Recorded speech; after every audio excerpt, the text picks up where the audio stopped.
para que a gente possa continuar, o que a gente precisa para sintetizar aí a nossa disciplina de ensaios, né, 2, que está sendo praticamente concluída, né, nessa semana, inclusive hoje, dentro de tudo que a gente conversou.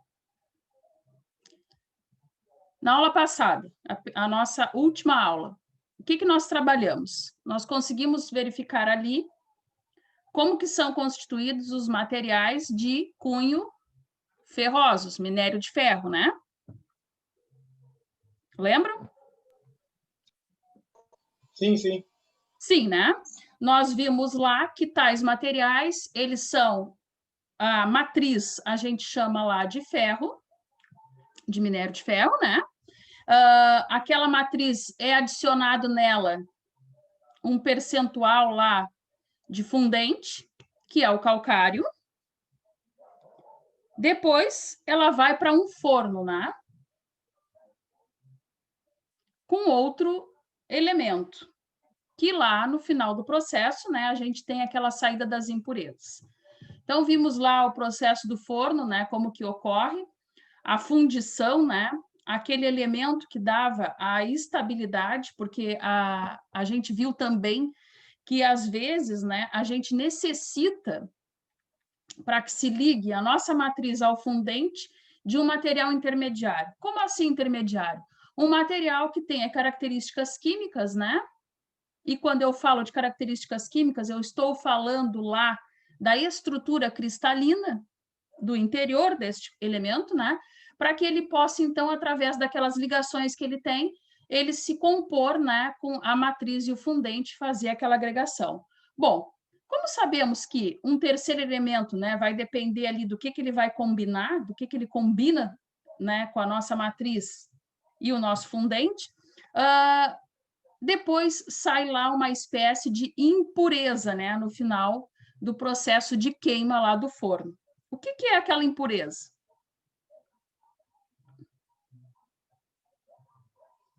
Não escuto.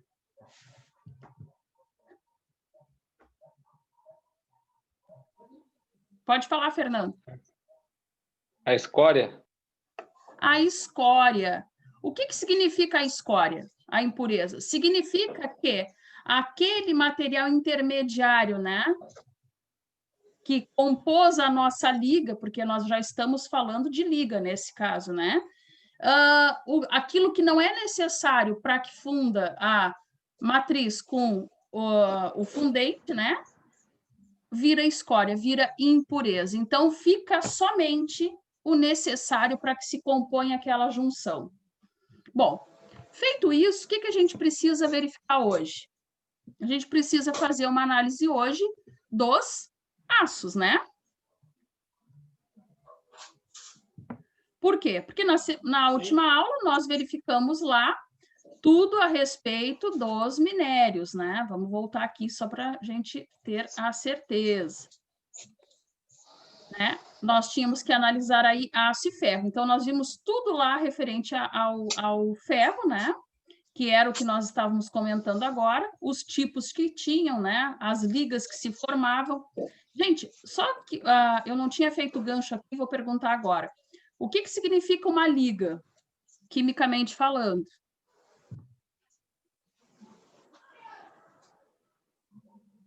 Obrigatoriamente, uma liga trata-se de algo que é híbrido, né? Sim.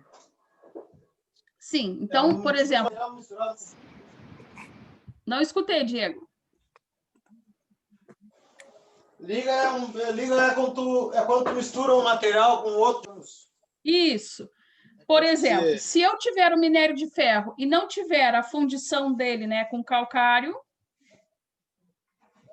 eu não vou constituir uma liga, né? Eu vou simplesmente ter o elemento. A mesma coisa agora quando nós vamos estudar aqui os aços. É isso que eu quero que vocês verifiquem, né? O que muda de antes para agora? Praticamente nada, né? Nós temos aqui a única diferença que antes, quem era a principal matéria-prima? Vamos começar com as nossas analogias. Quem era a principal matéria-prima lá quando eu tinha aqui em cima a palavra ferro, em vez de aço? Minério. o minério de ferro era a principal matéria-prima, ou seja, era a matriz, correto? Agora, vou voltar aqui no vídeo. Aço é um elemento químico, por exemplo?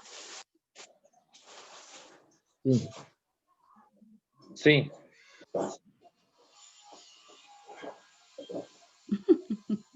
Sim. Eu encontro aço na natureza?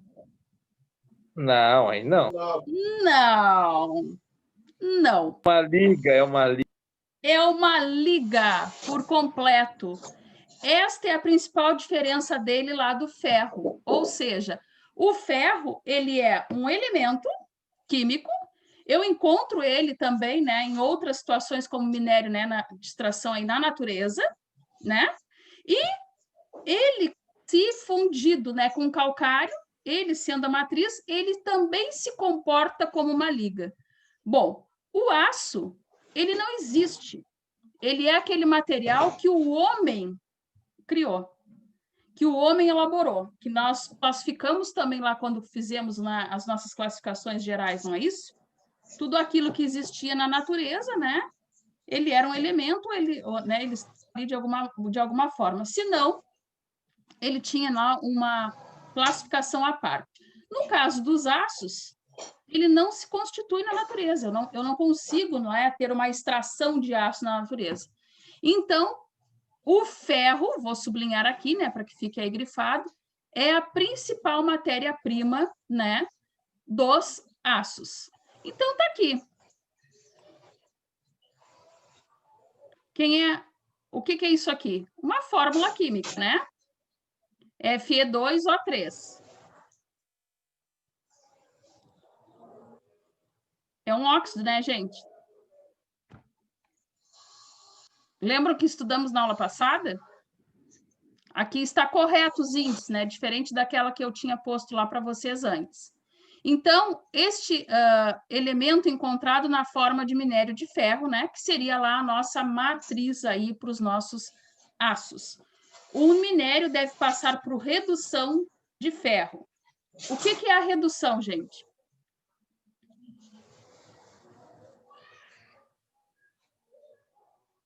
Voltei. O que é a redução que a gente tem que ter? Lembram daquele vídeo que a gente assistiu lá da empresa Gerdau? E lembram da última aula? Diego, não entendi. Ah, sim. Então, lá nós vimos o quê? Nós temos lá a extração do minério de ferro, nós colocamos em uma fornalha e nós reduzimos ele a ferro apenas, né? Correto? Por que eu estou dizendo isso? Por que é verdade? Porque eu consigo extrair da natureza este elemento aqui, ó, o minério de ferro. Vou botar aqui maior para vocês verem aí. Ele tem uma parcela de oxidação, né? Correto ou não? Sim. Então, isto é o minério, né? Para a constituição dos meus aços lá na siderurgia, eu preciso reduzir ele apenas para ferro. Vou grifar aqui. Apenas para isso. Bom, prosseguindo. Dentro dessas classificações, nós temos aí uma classificação, né, um tanto generalizada para os aços. Bom, o que significa isso? Significa sempre, né, que dentro dessa classificação genérica, eu vou botar aqui grifado para vocês, nós vamos ter o nosso teor de carbono.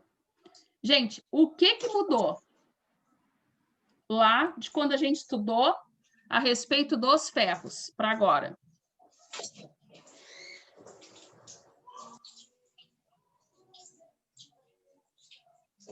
O meu teor de carbono constituía as minhas ligas lá, não constituía? Sim. Sim, a mesma coisa aqui. Então, neste caso aqui, lembram que lá o teor de carbono nós tínhamos aquelas classificações se o ferro era fundido ou não, se era acinzentado, não lembro disso? Aqui nós vamos ter outra classificação, mas ainda, né, uma classificação baseado de percentuais aí de carbono. Então, nessa classificação geral, eu vou ter o aço extra doce, né, que a gente chama, que ele tem uma concentração aí maior, 0,15% de carbono. O meio doce, né, que ele fica aí entre 0,15% até 0,3%, né? O meio duro, que a gente chama, né, que está de 30% até 60%. O duro, que seria, então, o acima, né, de 0,6% até 0,7%. E o extra, que seria, então, lá de 0,70% até 2% de carbono. Por que mudou?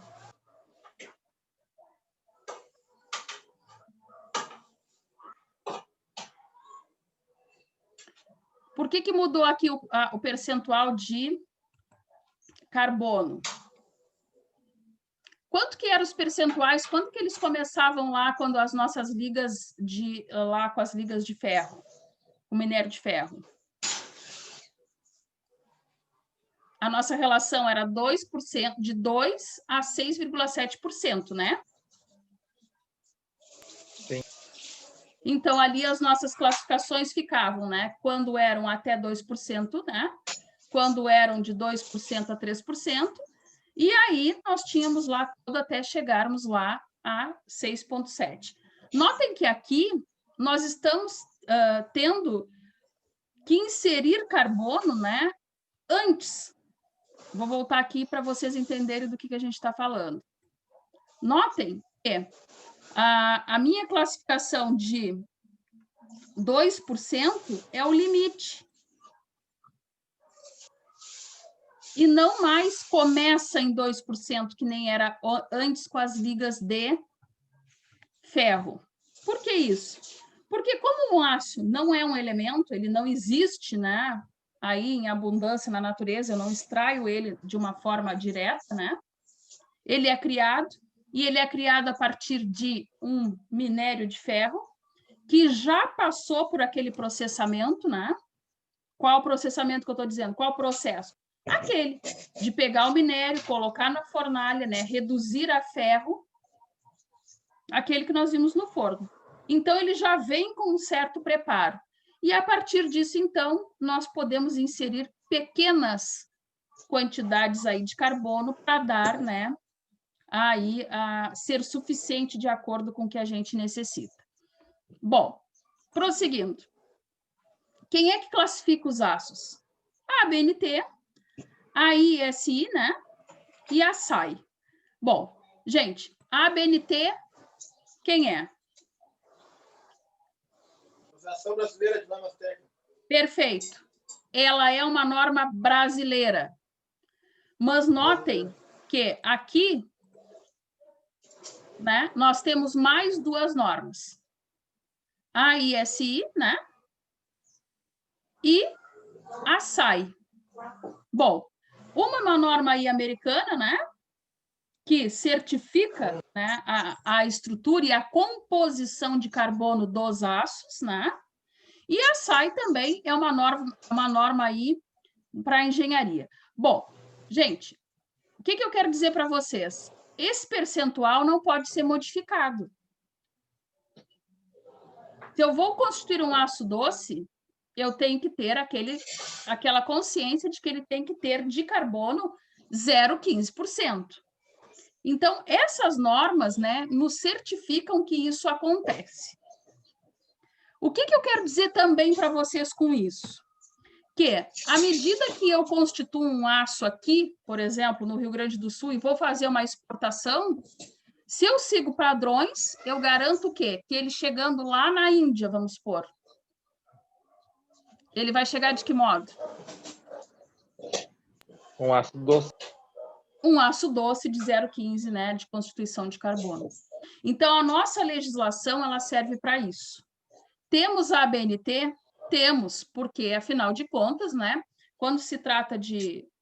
cada país tem as suas próprias normas, né, enfim, mas elas, quando trata-se de coisas mais específicas, como isto, por exemplo, a fabricação de um aço, né? Ali, aquela última norma que certifica lá, né, a indústria automobilística.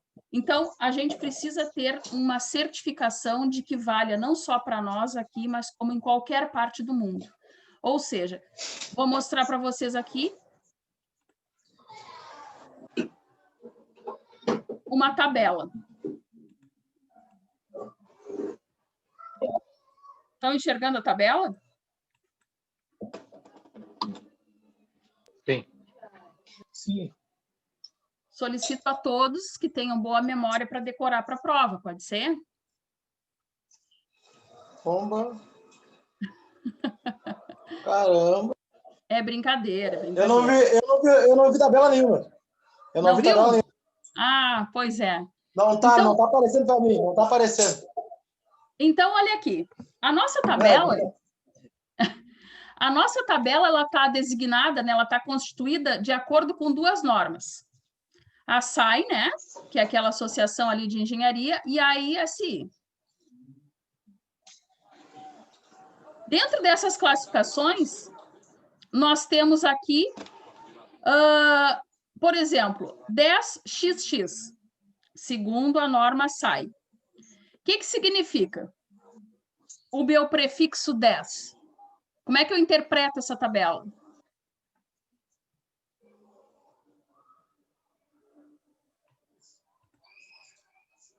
A porcentagem de ácido carbono? A porcentagem... Vamos ver quem é que falou. Acho que foi o Ariel, né? Isso. É a porcentagem de ácido carbono. Mas onde, Ariel?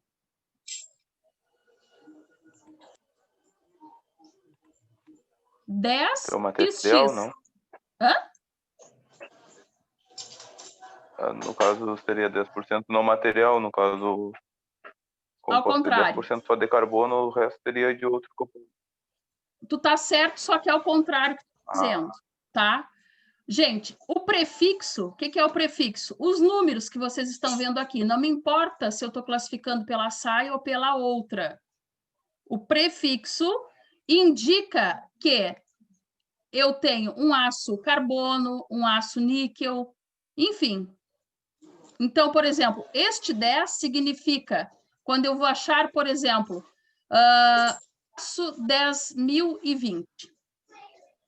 Vocês conhecem ele, né? O que significa? Eu tenho um aço carbono, porque eu usei o prefixo 10. Está escrito aqui, ó, o tipo de aço que é para o prefixo. O 20, que vem aqui no lugar do XX, seria o percentual que eu tenho de carbono. Por isso que eu disse para o Ariel que era o que ele falou, porém ao contrário. Por exemplo, aqui, 41xx. Como é que eu sei que aço é? Pelo 45, que é tabelado. Pelo 41. Certo? É do lado. Isso. 41, isso, desculpa. 41. Aqui do lado da tabela está nos dizendo. São aços cromo-molibdênio, né, com 0,5%, né, de cromo. O XX, o fabricante que vai me dizer. Se ele botou, né, os 50%, né, ou os 90%, ou enfim. Aí vai ter que ser especificado aqui. Mas na classificação geral, eu consigo identificar o tipo de aço que está sendo usado somente pelo prefixo. O percentual, o fabricante que vai me dizer, que é ali indicado pelas letras XX. Então, se fosse o aço 10.030, por exemplo, o que seria? Um aço comum com 30% de carbono. Perfeito. Um aço, né, carbono com um percentual de 30% de carbono. Então, assim por diante. Posso encaminhar para vocês? Deixa eu ver se já vamos.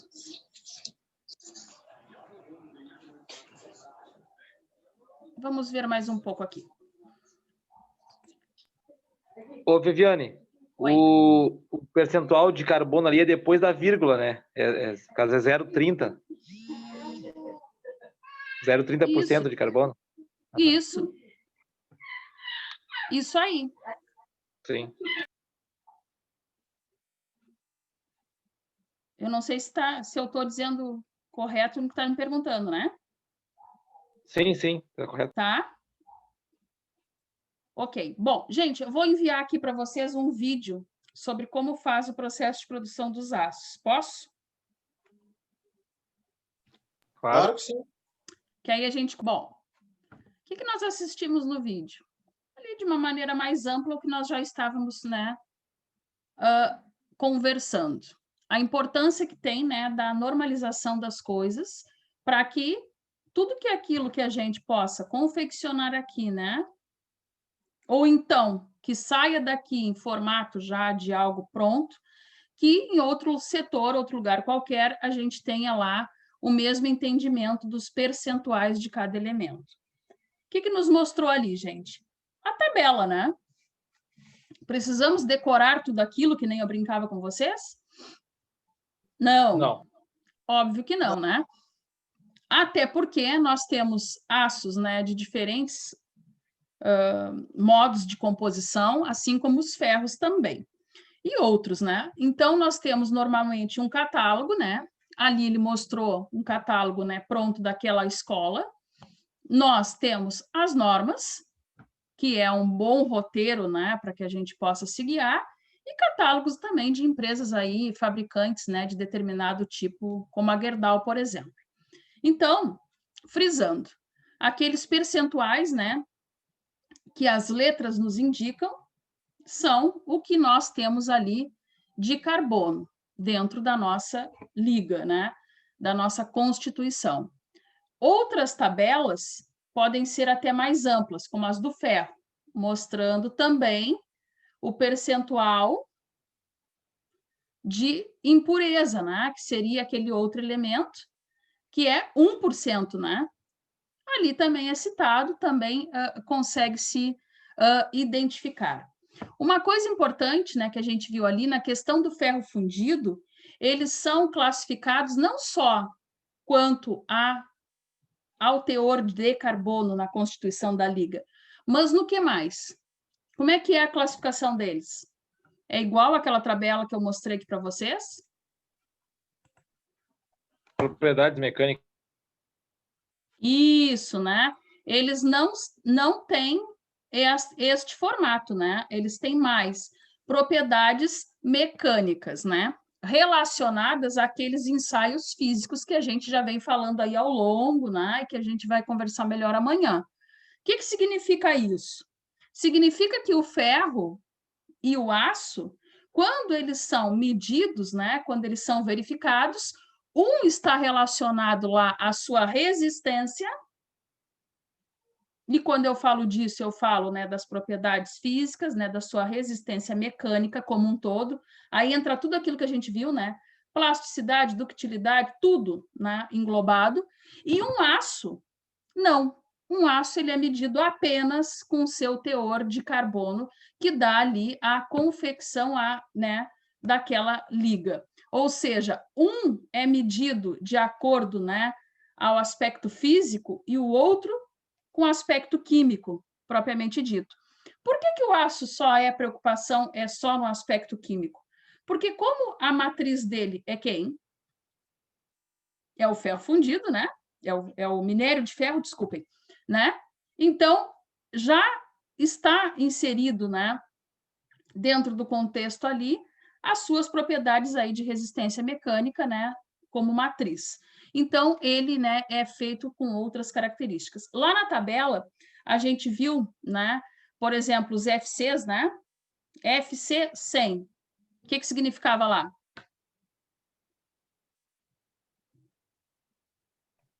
Resistência de tração. Resistência de tração. Aquele 100 significava que ele resistia, ele tinha uma resistência à tração de 100 megapascal. Então, ali ele botou, né? Nós vimos essas funções ali de megapascal, até quando estudamos lá em comandos hidráulicos, né? Estão lembrados das unidades, né? Mega significa que, então, 100, né? Mega seria 10 na 6, né? Newton por centímetro quadrado, correto?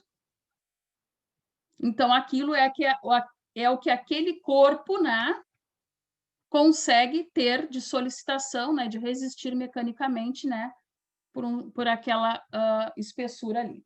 Gente, é importante isso? É importante. Por quê?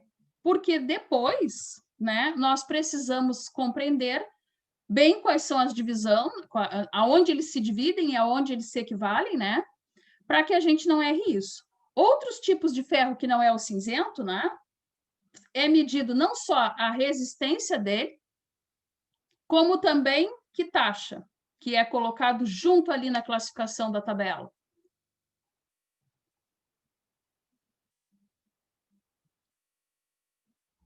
O alongamento, né? Ele deu o exemplo lá do FE, né, que são lá os, de maneira geral, 5.007, se eu não estou enganado, né? 50.007, desculpem. Onde, então, significava, né, que era um ferro alongado, né, que tinha 500 megapascal de resistência mecânica e quantos por cento de alongamento? 0,7%, né? Então, isso era o que significava ali. Então, precisamos decorar? Não, não precisamos, mas para quando a gente for fazer a leitura, né, de uma norma, de um catálogo, enfim, a gente tem que entender do que está sendo dito ali. Bom, prosseguindo, nós temos aqui, então, o que significa, né? Ser um aço carbono, por exemplo, de baixo teor. Que são chamados lá os baixos carbono. Eles têm uma concentração de carbono de quanto, gente? Abaixo de 0,3. Isso, abaixo de 0,3. Por isso, baixo carbono. Ou seja, eles têm uma ductilidade elevada, são utilizados lá em chapas para estampagem, tubos, fios para arames lisos e farpados ou telas, aplicados em situações que envolvem exigências quanto à soldabilidade, resfriamento. Gente, por que eu estou dizendo que tem pouca concentração de carbono e ductilidade elevada?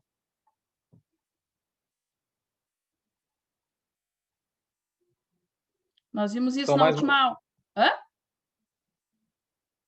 São mais macios.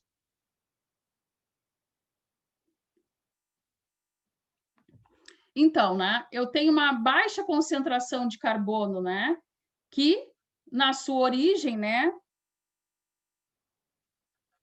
ele não tem a propriedade de ductilidade. Então, o que acontece? Quando eu tenho uma baixa concentração, automaticamente eu elevo essa resistência, né? Nós vimos lá na questão dos ferros, não sei se vocês estão lembrados, que às vezes a gente eleva a ductilidade, mas não quer dizer que aquilo seja resistente. Vai ser para uma determinada situação, porém não para outras, né?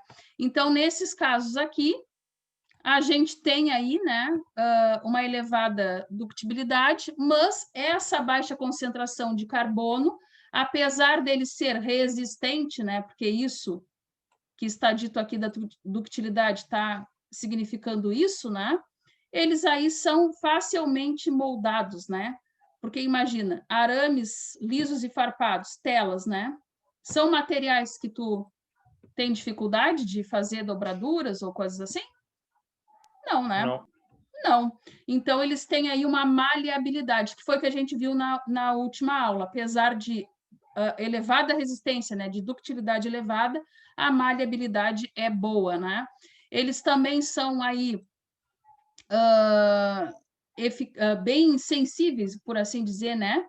A questão aí de soldabilidade, né? Eu botei entre parênteses resfriamento, porque quando eu falo de solda, não é só a aplicação da temperatura, a gente já falou disso principalmente lá quando a gente estudou ensaios 1.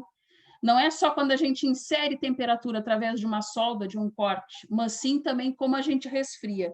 Os dois casos destemperam o meu material e podem, então, provocar aí distoâncias, né, nessas questões aqui da concentração aí, de como ele está ali, a estrutura cristalina deles.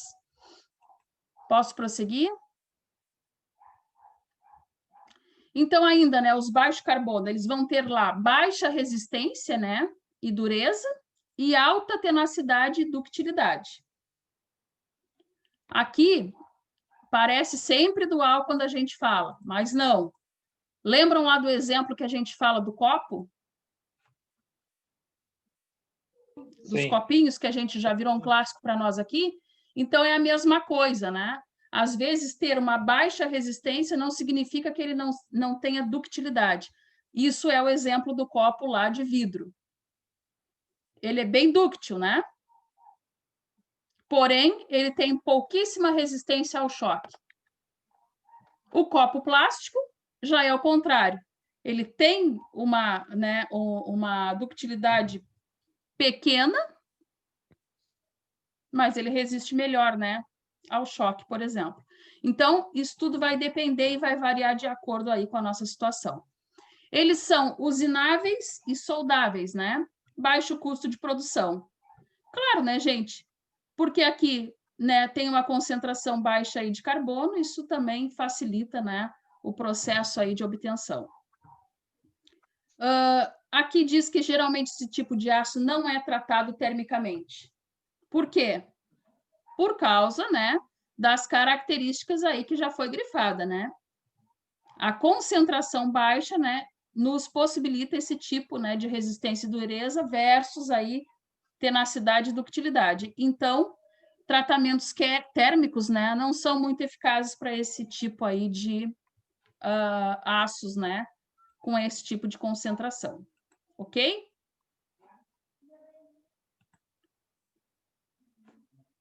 Estou prosseguindo. Os aços aí de médio carbono. O nome já está dizendo, né? Então, a gente tem aí uma concentração de 0,3, que é onde fica o limite, né, dos aços de baixo carbono, e até 0,5. Opa! Deu. Até 0,5%, né, de carbono. Eles são aplicados aí em produtos forjados, né? O que é algo forjado, gente?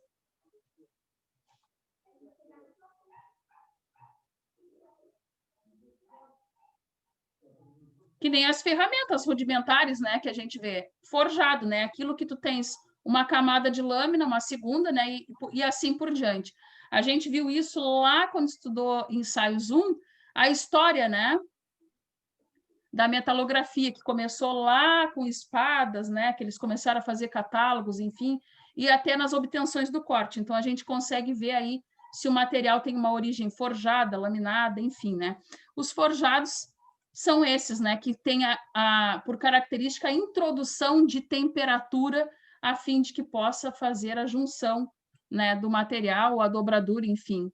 Então, por esse motivo, né, por ter aqui a palavra forjado, né, a gente vai ter a ductilidade a quente, né, associada à média resistência a frio no estado forjado. Isso significa ferriticopérlico. É um nome aí esquisito, tá? Mas significa o quê? Que esse material, ele tem aí a necessidade, digamos assim, de estar associada a resistência dele, né, com a temperatura. Quando eu falo isso, é qualquer temperatura? Não. Não. Também, né? Se nós fôssemos estar lá dentro de um laboratório de produção, né, de obtenção desses tipos de materiais, a gente verifica que tudo tem, né, um padrão. Temos normas a ser seguidas. Então, ali, Tratamento não só é... térmico. Não entendi, Patrick. Tratamento térmico. Tratamento térmico. Então, assim, nós temos tudo lá, padronização, né? Vamos, dentro de um laboratório, vocês vão verificar lá não só as normas, mas também lá os roteiros, né? Os procedimentos diários ali a ser seguidos. A mesma coisa aqui. Então, essa inserção de temperatura não é qualquer temperatura, não é a que eu quero. Assim como os aços, né, entram para o forno e eles vão ser reduzidos a 1000 graus Celsius, né, que nem a gente viu. A mesma coisa aqui, né? Nós temos aí um limite, né, para essa temperatura que deve ser respeitado. Bom, ainda com esses aços aí de médio carbono, eles podem ser combinados com elementos de liga, eles vão ser utilizados em situações que exijam alta resistência. Bom, isso se verifica bem, né? Porque eu estou dizendo que como ele é um aço médio, ele não tem uma resistência aí elevada. Agora, se eu insiro elementos de liga, o que são os elementos de liga? Níquel, cromo. Cromo, né? Outros elementos que me constituam, né, aquela matriz lá do minério de ferro com o carbono, né, que é o material de forjamento, uma intermediária. Ou seja, o que serve a intermediária? Que nós já conversamos desde o outro dia. Vai servir, então, para elevar a resistência. O que não for utilizado ali, né, dentro do processo de forjamento dele, vai ser ali diluído e vai virar lá uma escória. Então, aqui também, né, a gente vai fazer aí, quando eles forem utilizados, né, com outros elementos, eles vão mexer na resistência. Possui maior resistência e dureza e menor tenacidade e ductilidade do que o baixo carbono. Verifica isso? Verifica, né? Por quê? Porque neste caso aqui, aumentando a concentração, a gente sabe, já vimos isso, que é necessária a combinação aí de um terceiro elemento, né, para fazer aquela junção ali. Então, quando a gente faz isso, obviamente, já está se aumentando a resistência e, por consequência, a dureza. E aí, a tenacidade e a ductilidade, né, elas tendem a diminuir. Ok, gente, até aí? Sim. Sim, né? E os de alto teor de carbono? Então, são os acima aí de 0,5% de carbono.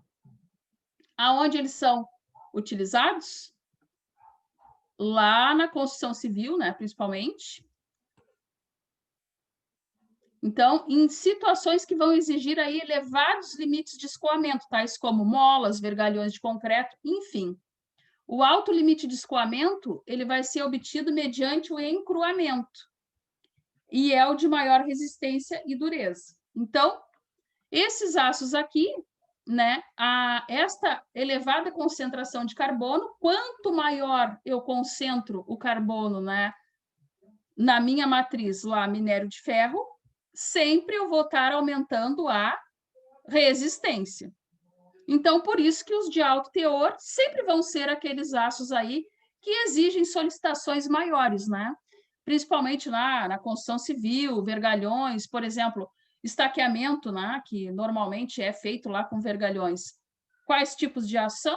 Os de alto teor, justamente pelas características que eles assumem, né, quando tem uma concentração elevada aí de carbono. O limite de escoamento, o que é, gente? Só para frisar.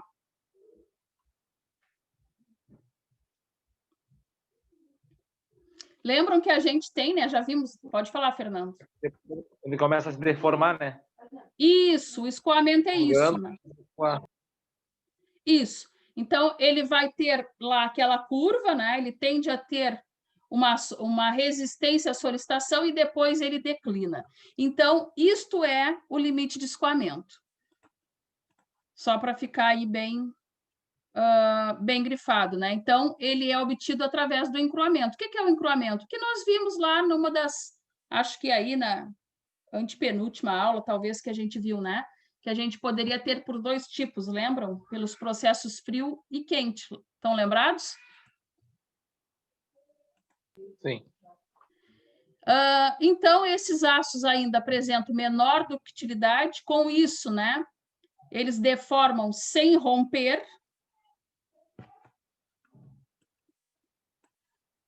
Tá certo isso, gente? Nem senti. Sim ou não? Sim. Sim. Por quê? Porque a ductilidade é aquela característica de dureza. E se a gente diminui a característica de dureza, né? Se a gente diminui a ductilidade, a gente, então, consegue ter um processo de deformação sem ruptura. Ou seja, o exemplo do copo de novo, né? alta ductilidade, qualquer choque, ele rompe. O copo plástico, que tem uma ductilidade menor, rompe também, mas não através de choque e coisa. Então, nesse caso aqui, né, eles também são usados aí. Coloquei, né, umas aplicações, talhadeiras, folhas de serrote, martelos, facas, né? São utensílios aí do nosso dia a dia que, né, também tem aí um processo de... no caso de talhadeiras, por exemplo, né, ela é usada lá na construção a fim de aberturas, romper coisas, né? E elas estão sofrendo não só a pressão, né, com o choque da batida, mas também temperatura, né, quando aquilo fica ali muito incidente. Então, mostra que não é tão fácil assim, né? Chega um ponto, claro, a ferramenta entra em ruptura, né, quebra, mas, enfim, não é nos primeiros usos aí, em função da característica aí da ductilidade. Vou Tipo uma grifar fadiga? aqui. Uma fadiga. É bem isso, né? Porque a gente não vê esse tipo de equipamento quebrar. O que acontece com uma talhadeira normalmente? Quem trabalha aí? Vai arredondando. Ela lasca, né? Isso. Ela arredonda as pontas. Ou seja, a ponta ali onde a marreta bate fica completamente arredondada, né? Deformada, e a ponteira dela, né? Que aí ela vai tendo encruamento ali. Oi? Vai tendo, na verdade, um encruamento ali na ponta. Isso, né? Porque aí vai ficando aquela deformação, o encruamento. E aí, então, ela perde a eficácia, né? Enfim, porque aí entra em fadiga ali. Bom, prosseguindo. Bom, os aços ligados, então. Ligas, nós já vimos, né, gente? Quando nós inserimos aí um terceiro elemento, né? Duas junções, né, de materiais já podem ser constituídos aí uma liga. Então, os elementos de liga, eles são feitos, né, com as seguintes finalidades: aumentar a profundidade de têmpera, né, temperabilidade do material, aumentar a resistência ao revenido, isso é, evitar o amolecimento, né, entre 300 e 5.500 graus Celsius. Então, quando a gente insere, já vimos que a gente mexe, né, inserindo um terceiro elemento aí, nós conseguimos ter a junção melhor da matriz e do fundente, né? E também aumentar lá a resistência. Então, isso a gente consegue fazer lá elevar, né, a característica do nosso material dentro daquilo que a gente vai aí usar. Outros aspectos aí, introduzir propriedades especiais como resistência à corrosão em aços inoxidáveis, resistência ao desgaste. Tudo isso é feito lá, né, através de elementos que são chamados de elementos ligados, né? Por exemplo, quando a gente faz um processo aí de galvanização, tem as tintas que fazem em casa, né, a galvanização a frio, mas tem outros processos que são mais elaborados, não? Sim, a quente. A quente. Então, o que é isso, em outras palavras? Um elemento ligado. Eu estou aumentando a resistência do meu material, mexendo, né, em características dele, fechando vazios, né, que é isso que acontece, fazendo uma remoção ali de qualquer tipo de óxido, né, de oxigênio que poderia ter lá do minério, né, e selando. Então, isso é um elemento ligado, né? A gente lá contribui, né, sempre com o aumento da resistência do material quando fizemos isso. Os aços de baixa liga, né? Quantidade dos elementos de liga vai ser inferior a 5%. Também não tem novidade aqui, né? Para os aços ligados. São iguais aos outros ali, né? Que a gente já tem falado. A mesmo objetivo, né? A finalidade de aumentar a temperabilidade e a resistência aí ao revenido. Ou seja, a mesma coisa. Nós vamos sempre que ter aí inserção, né, de um elemento, nós vamos estar mexendo na resistência e, por consequência, né, na eficiência aí do nosso material de acordo com o que ele vai ser utilizado. Só que nestes casos aqui, dos aços chamados ligados, né, este percentual, ele é aí sempre inferior a 5%. Até aí, ok, gente? Ok. Ok, né? Não tem nada de novo, assim, do que a gente já vinha falando com respeito aos ferros. Bom, os aços de baixa liga, né? A gente aumenta a temperabilidade, né? Aplicando em peças grandes que devem ter alta resistência no núcleo. Ou seja, isso faz muito sentido também, né? Porque às vezes a gente tem aí, conforme está falando ali, né? Um volume, né? Uma espessura considerável, né? Um dimensional considerável. Então, a necessidade, né, de proteção do núcleo. Por quê? Normalmente o problema não é a lasca de uma ponta, né, da peça. No entanto, que lá em ensaios 1, quando a gente fazia os ensaios, apesar de ser algo menor, né, não estávamos falando de grandes volumes, nós sabíamos que se nós tivéssemos qualquer deformação em superfície, a gente removia, né? Removia como? Cortando ou lixando. E aquilo não era mais um problema. O problema estava quando aquilo estava interferindo o íntimo do meu material, né? Então, a mesma coisa aqui. Para esses aços ligados, né, a gente necessita, então, aumentar essa temperabilidade, né, enfim, de que a gente tenha lá o núcleo, né, ou lá o mais o interior da peça aí, digamos, protegido. Facilitar a transição, né, ou seja, atenuar a queda de dureza entre o núcleo e a superfície do aço cimentado, visando evitar destacamento. Também, né, como nós vínhamos falando, esse tipo de aço, eles têm características aí de forjamento, então nós precisamos ter a garantia, né, de que eles não vão se destacar, né, se desprender, digamos assim, através, né, daquelas lâminas.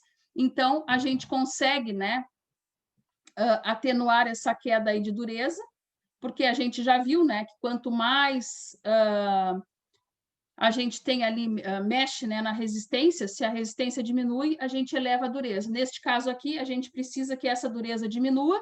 Por quê? Porque ela consegue ficar, então, trazer aquela matriz, né, para praticamente o mesmo estado que o meu forjado, material forjante, né, que seria o carbono, e o outro, que seria o ligante, fiquem lá praticamente iguais, né, nos seus estados ali, para que não haja desprendimento nenhum. Ainda aqui, né, os de baixa liga. A elevação, então, da dureza das camadas nitretadas pela formação de nitretos de alumínio ou de cromo, comprovando que a gente já está falando. Quem são esses aqui?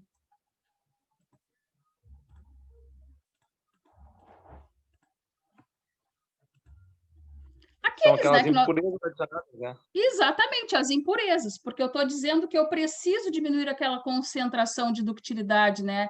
Elevar a resistência e deixar esses materiais aí juntos, né? Que eles não se desprendam. Então, quando eu insiro materiais como esses, o percentual a gente já viu naquela tabela lá mostrada no vídeo, né? Na teleaula, a gente viu ali, são concentrações pequenas, né? Estão lembrados? Sim. Por exemplo, nos ferros lá, ele botou em torno de 0,1%, né? Então, concentrações pequenas, seria uma impureza mesmo, a fim de dar a composição, né, regular essa questão da resistência e ductilidade, e então, né, depois, o que não precisa vira escória. Coloquei aqui alumínio, os nitretos, né, de alumínio e cromo, e eles são os mais consumidos, né, dentre os aços ligados, esses aqui de baixa liga. Por quê, gente?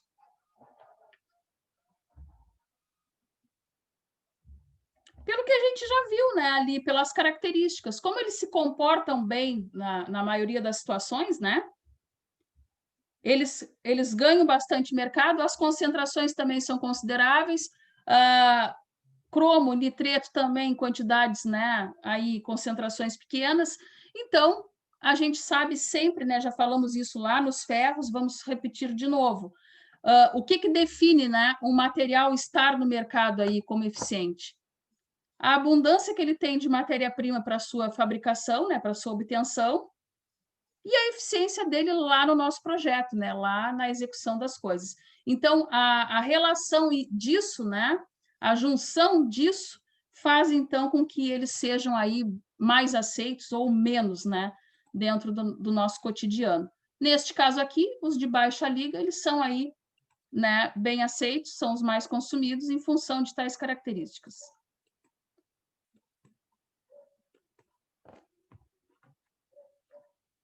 E os de média liga? Eles vão estar lá entre 5% e 10%. Então, eles vão possuir aí a somatória dos elementos de liga entre 5 e 10. São aplicados em situações que envolvem elevada resistência mecânica em temperaturas elevadas. Aqui está errado esse símbolo. Agora está correto, ok? Gente, já falamos também, né? Às vezes, para determinadas situações, nós precisamos aí de uma resistência elevadíssimas, em outras, né, nem tanto. Então, esses aqui, com esse tipo de concentração, né, que nem a gente está vendo, somente, né, para situações aí em que as temperaturas estejam acima aí, estejam em torno, né, de 500 graus Celsius, e aí, assim, a gente consegue elevar a resistência dele. Eles vão ter, então, por estas características, né, a resistência ao impacto associada com a dureza elevada, né? Possuem uma elevada temperabilidade, sendo aplicáveis às matrizes de recorte, estampagem, lâminas, tesouras. Mostrando aqui de novo, né? Vou grifar a primeira frase aqui, o que a gente está falando aí praticamente toda hora quando vai estudando, quando estudou, na verdade, né, os demais elementos. A resistência sempre está elevada com a dureza. Então, quando a gente aumenta a resistência, o que vai acontecer aqui na hora do impacto?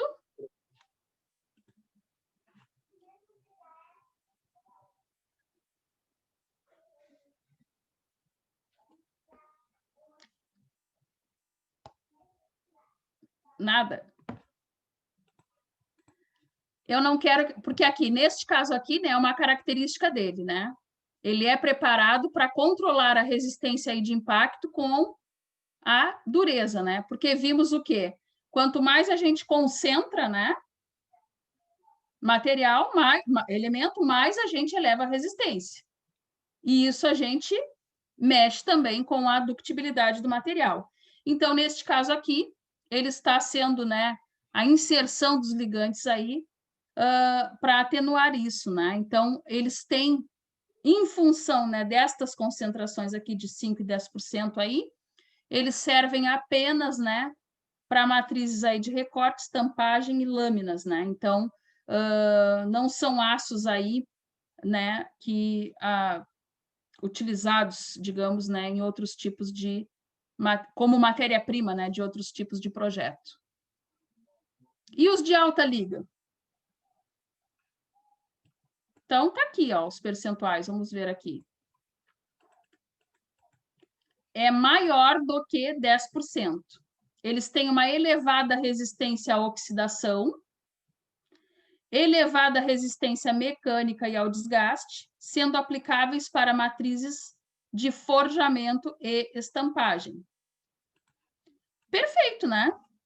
Forjamento, inserção de temperatura, né? Tá ok.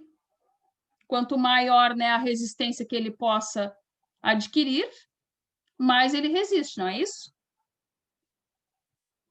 Sim ou não? Sim. Sim, né? Sim. Então, né, eles têm aí também uma boa resistência na questão da oxidação. Por que isso? Porque a gente já viu lá os fornos quando estudamos os ferros. Sabemos que o minério é a nossa matéria-prima para os aços. Quando nós reduzimos o minério a ferro, nós estamos retirando quem? Os óxidos. Os óxidos, né? Então, por isso que a característica deste é, né, de controle ali, né, a oxidação. Por quê? Porque eu subentendo, né, que eu reduzi o meu minério e como eu elevei muito a concentração de carbono, aquelas ligações, né, que a gente sabe que existe lá deles, não vai permitir, vai fazer como que fosse um selante, né? Alguma coisa ali que impedisse. Estão concordando? Ninguém fala nada.